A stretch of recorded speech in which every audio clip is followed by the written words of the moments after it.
What's up, guys? So that ends day 2 of the PDC World Championships. One thing I want to talk about is the weird little scenario that happened with Glen Durrant when he won the second set. So we will get to that in a little bit. Let me just run over the games and stuff today and how I thought of them. So the first game today was Ryan Joyce versus Karol Sedlacek. Ryan won it 3-2, and I'm quite surprised Ryan won it. If you watch the game, you'll know, but he actually bust, in the deciding leg, he bust a 106, and then Karol missed five match darts. But Ryan Joyce got away with it somehow and averaged 92.22 to Karol's 93.11. It was a really exciting, enjoyable game of darts. Karol probably should have won it, but he didn't, so well done to Ryan Joyce. Next up, we had Ross Smith. He beat Dave Evans 3-0.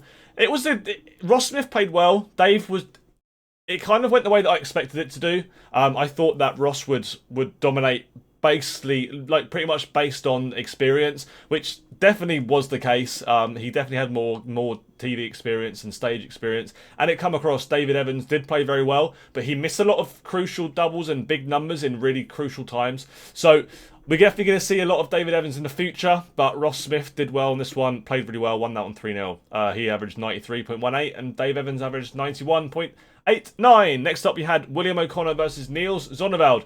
William O'Connor played alright. Niels didn't play anywhere near as well as he did in the last couple of tournaments that he's played in, so wasn't the best from him, but it was obviously good to get your first World Championship under your belt. So O'Connor did well. 88.42 average to Niels' 83.37. He won it 3-0. Wasn't really much to talk about in that game. Was an okay game.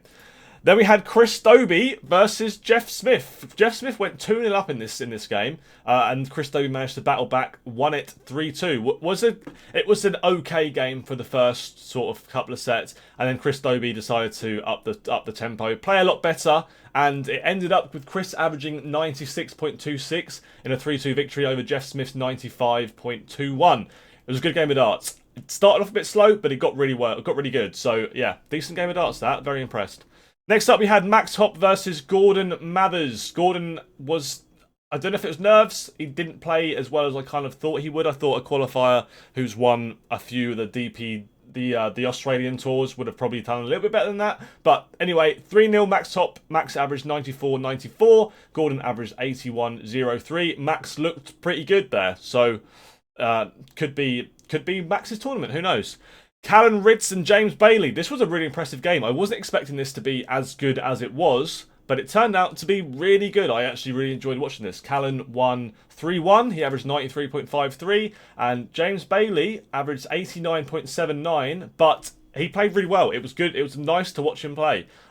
He really impressed me. So that was a good game of darts. Next up, we have easily, probably, maybe the game of the day, potentially against the Ryan Joyce Karol Sedlacek game. But this was also a very, very good game. I would probably put it as my favourite game of the day, to be honest. Adam Hunt versus Lisa Ashton. Adam won it 3-2. Lisa missed in the last set. Lisa missed a few crucial big numbers, a few crucial doubles. Lisa could have won that game. Unfortunately, she didn't.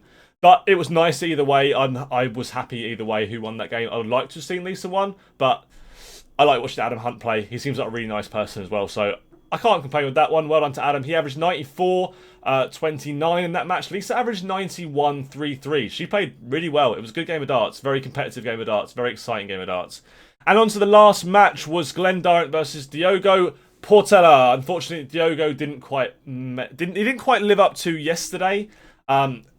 He just didn't play as well as he did yesterday. Averaged 79.63 in a 3-0 victory. Only won 2 legs, so unlucky to him. But he definitely got the confidence boost that he needed yesterday, so that was what was important. Glenn didn't play amazing. Averaged 88.37. He did enough to win his match, though. He won it 3-0. He won it 9-2 in legs. He was a bit unhappy with the way he was playing, you could tell. So this is where my video has come to the point of the weird little situation that happened in this game, and I want to just discuss it because it's a weird one. So basically what happened was Glenn hit Glenn hit a double top to win the second set, and he was a bit fired up, a bit riled up. He chucked his second dart into the board and then walked off stage. Now at this point, obviously it's a break. Diogo wanted to throw his darts, but Glenn's darts from the board. Diogo went to go pull Glenn's darts out of the board, and the officials all told him to stop, all said that you can't touch his darts.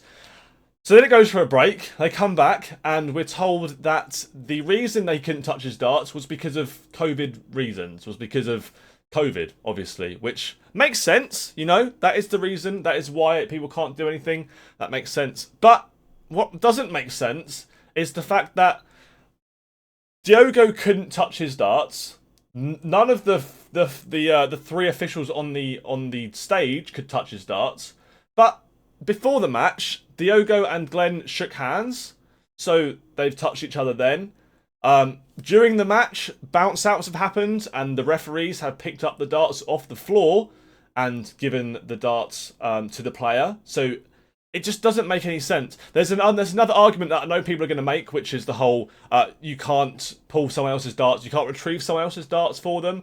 But really, that's not a rule anymore, because as soon as game shot is called, it doesn't matter what happens in that. The darts can fall out the dartboard. You could shoot a rocket at the dartboard and the leg would still count. It would still be a game shot and the leg, or game shot in the match, whatever the scenario is. So people might think, oh, Glen has to retrieve his own darts. He actually doesn't, as far as the rules go. And then they clarified that by saying it was because of COVID that they couldn't retrieve the darts, so they couldn't pull the darts out for him. So Diogo actually had to throw his practice darts in between the two sessions with one dart of Glen's in the tops and one dart of Glen's in the in the single 18.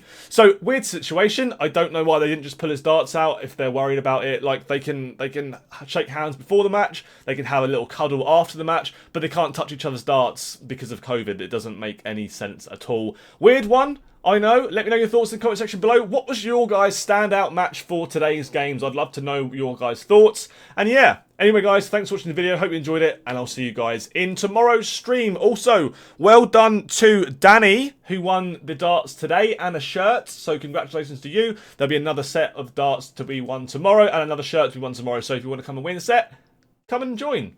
Enter. Play. It's fun. Anyway guys, thanks for watching. I'll see you guys in the next video.